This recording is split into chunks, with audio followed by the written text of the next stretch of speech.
Welcome back, everyone, to the International Cannabis Business Conference here in beautiful San Francisco, California. We're sitting here with Ethan Nadelmann, the Executive Director of the Drug Policy Alliance. Ethan, thanks for joining us. Oh, it's a pleasure to be on, Russ. Your talk was wonderful yesterday, and I noted that one of the things, and I was very pleased to hear you say this, your greatest failure, that the Prop 40, was it 40? Prop 5. That's, 47 was this year. The Prop 5 with dealing with mass incarceration, and now, just a few years later, it sounds like mass incarceration's on everyone's lips. That seems to be the buzzword these days. You must feel pretty good about this. It does feel pretty good, because I feel that Drug Policy Alliance was leading this effort around pulling back mass incarceration, basically because we had the edge. I mean, the first people that the majority of Americans agree we don't really need behind bars are the people getting picked up for drug possession. And then they start thinking about adults who sell little drugs to other adults, and they begin to wonder, who are they hurting? So when you have 500,000 people behind bars on any one night in America for a nonviolent drug events, that was the place to pull this back. Now, seeing left-right coalitions pulling together to roll back incarceration around the country at the federal and state level, seeing money coming in from major foundations, the MacArthur Foundation, Soros giving $50 million to the ACLU to work on this. There's some real momentum. The hardest thing, of course, is the stickiness. We're still dealing with a massive prison industrial complex that does not really want to let go of what it has, the jobs and the money. And not only the jobs and the money, but a way of thinking about things. Mm-hmm. A notion that if you keep using drugs, we'll give you a couple of chances to quit, but if you can't or you won't, sorry, man, we still got to lock you up. You're selling drugs, sorry, man, we got to lock you up. Changing that mindset's beginning to happen, but that's a tough one still. Another paradigm shift that I've noted as of late on Bill Maher's program this last weekend, Johan Hari was on the show, and here at the event, Stanton Peele also addressed this idea of changing the concept of what addiction is. Stanton mentioned, people are addicted to a lot of things, and a lot of things make people addicted, and it isn't always drugs. Does that surprise you that people are coming to understand this new notion of what addiction is, and how does that affect our movement forward in changing drug policy? Well, both Johan Hari in his book, as well as Stanton Peele in his very important writing over the last decades, has pointed out the extent to which oftentimes in America our understanding of drug use and addiction is driven so much by moralisms, by ideology, by the belief in sort of 12-step ideologies, in the notion that sobriety is a great good that needs to be mandated by the state. I mean, the same things almost that led us to prohibit alcohol, alone among almost all Western nations, more or less. That part of the American psyche is so hard to uproot. If you ask the question why the Europeans have been so much more successful than we have been in dealing with drugs, their rates of drug use are not that much different than ours for many countries, but they don't look at drug use and addiction through the same ideological prism. They understand that people who struggle with drug use can then stop using or reduce their using. They understand that most people who use drugs are not addicted. They understand that if you do get addicted, the role of the state should be to try to minimize the harms that a drug addict does to themselves and others, not to lock them up forever and all this stuff. And so I think that how to popularize that notion in America, it is a great challenge. And when at DPA, about a third of our work, or a little more, focuses on ending marijuana prohibition, right? The legalization of marijuana for medical purposes, the decriminalization, reducing arrests, and ultimately legally taxing and regulating it.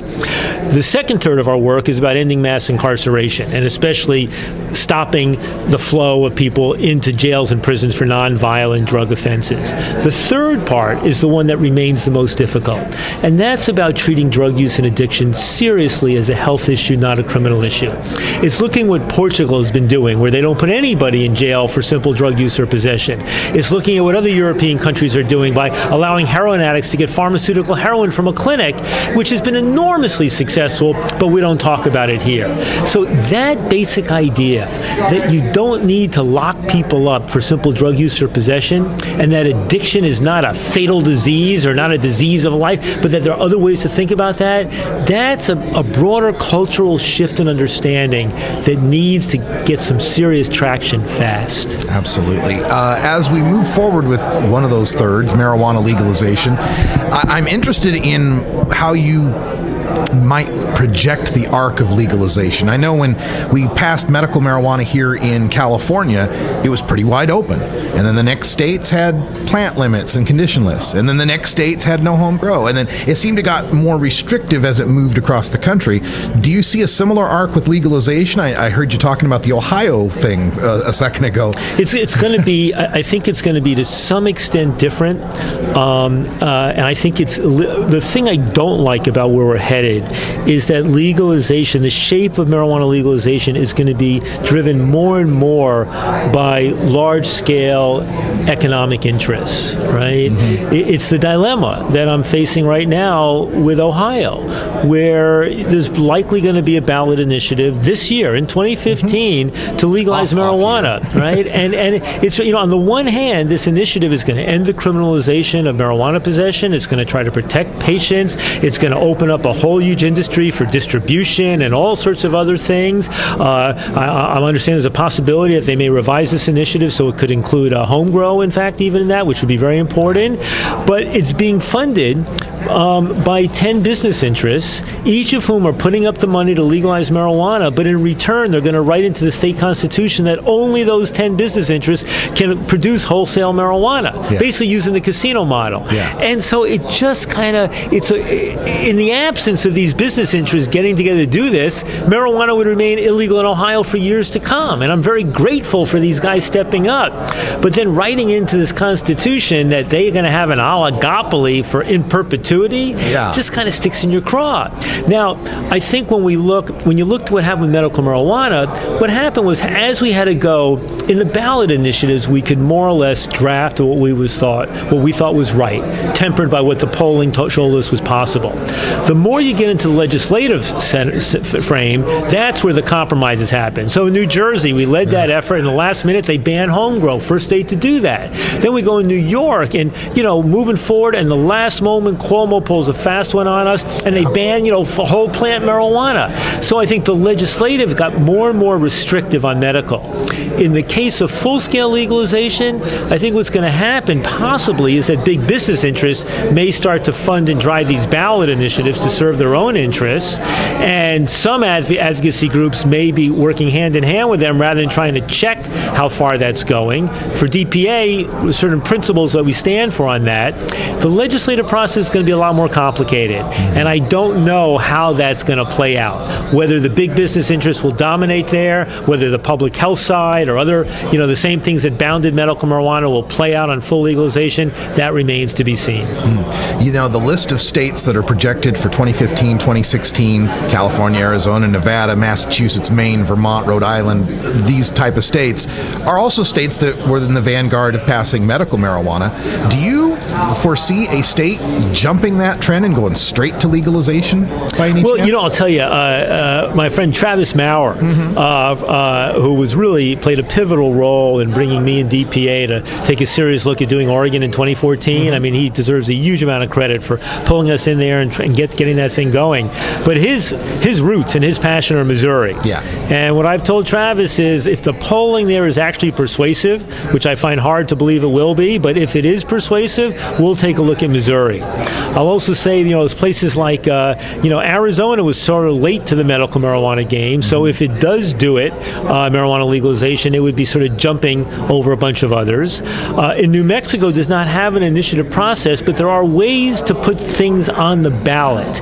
And there's a hostile right-wing governor, Susana Martinez, who doesn't want anything happening, but there's a state, Senate Legislative Committee that just approved legalization just a few days ago in New Mexico. So something interesting can happen there.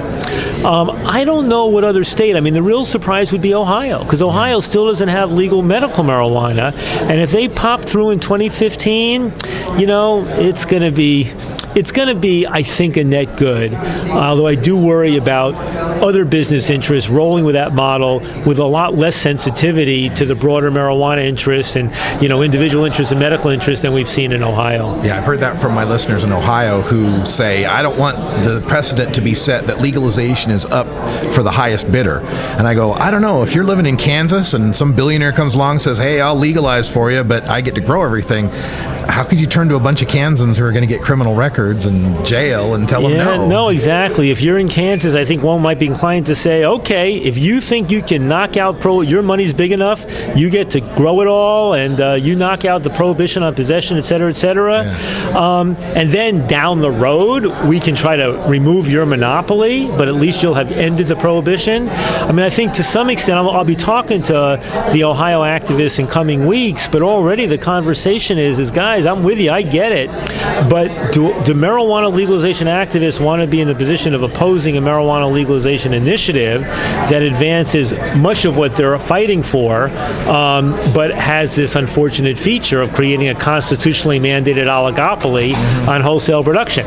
Tough dilemma, but I think it's raising the kind of tough issues that it's a sign of our movement's maturity that we're being forced to grapple with these really difficult issues. Last issue for you to deal with today. 2016 is coming forth, and we've got a presidential election.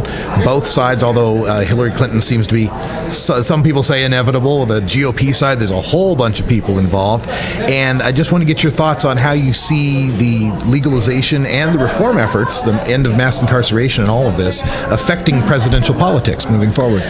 Well, I think, first of all, I think Rand Paul's running is going to be a very good thing for this issue because he's been good on our issues, very good, one of the best in the Senate, and his comments on marijuana, while somewhat mixed, are getting better and better. I noticed when he went after Jeb Bush on Hannity's show recently, he made his best comments ever about marijuana policy reform. So his heart's with us on this thing from a libertarian perspective. The other Republican candidates, I'm most worried about Jeb Bush because he's showing a real animosity on this drug issue, a real willingness to be a total hypocrite as one of those guys who smoked a lot of weed, maybe even sold a little weed when he was younger, but no reservations about locking up people and punishing people for that. So I'm curious to see how bad he's going to be or whether he improves a bit. Most of the other Republican candidates don't look a hell of a lot better either. I mean, Christie, we have an office in New Jersey, and we've worked with him on issues like reducing some incarceration and trying to reduce overdose fatalities and even some harm reduction stuff. On medical marijuana, he's kind of been mostly a problem, but occasionally helpful. But he's got a real anti-marijuana thing going right now. So he's a real mixed bag on this stuff. On the Democratic side, I was meeting with some folks who are advising Hillary just a few weeks ago. And my advice to them was, look, be no worse than Barack Obama and Eric Holder have been. And those guys, I give them a lot of credit. The White House has been pretty damn good since August of 2013. So it's thinking through what Hillary could do that's at least as good as what they did and maybe a step better. That's going to be the challenge, and whether or not she's open to it. I mean, so far as we know, she doesn't have much of a history with marijuana. Maybe she never did even inhale. Who knows? She's denied it, actually. She's denied it, so it's quite possible. Meanwhile, we know Barack Obama was kind of marijuana friendly from a very young age, not a very young age, but from a reasonably young age. And so I worry about that. I think she's going to try to get out front on the issues of mass incarceration. I think the Republicans are going to be better and better on that issue too. There's influential right and left coalitions that are merging on the issue of ending mass incarceration. I think most of the Democrats whose names gets bandied about, I think Elizabeth Warren kind of gets it, but she says she's not going to run. I think Bernie Sanders, who's going to be out there, but he's one of those kind of old line leftists, old line socialists who's not very culturally comfortable. He kind of votes the right way because he understands it's the right thing to do, but it's never really been his thing. And it's all the more of a shame because he's from Vermont. Yeah. Vermont's governor, Pete Shumlin's been about the best governor in America when it comes to drug policy reform. So I think it's going to be, our issues are going to play out, especially around incarceration and marijuana, in the primaries, in the discussions, in the debates. I think the candidates are going to be attentive to young voters. They're going to realize that it's not just liberal youngsters, but it's going to be Republican and independent young people who are open and supportive of marijuana legalization. They don't want to alienate them. They're going to see the fact that marijuana legalization won in a purple state, Colorado, and a red state, Alaska. So it's going to be a different dialogue this time around. Plenty of stuff to keep our eye on, and we're glad you at the Drug Policy Alliance doing that. Check them out at Drug Policy on Twitter, at Ethan Nadelmann on Twitter as well. Drugpolicy.org is the website. Give some money, help us legalize all across this country. Ethan, thanks for being here. Thank you, Russ, and thanks for doing what you do so well. I'll keep doing it.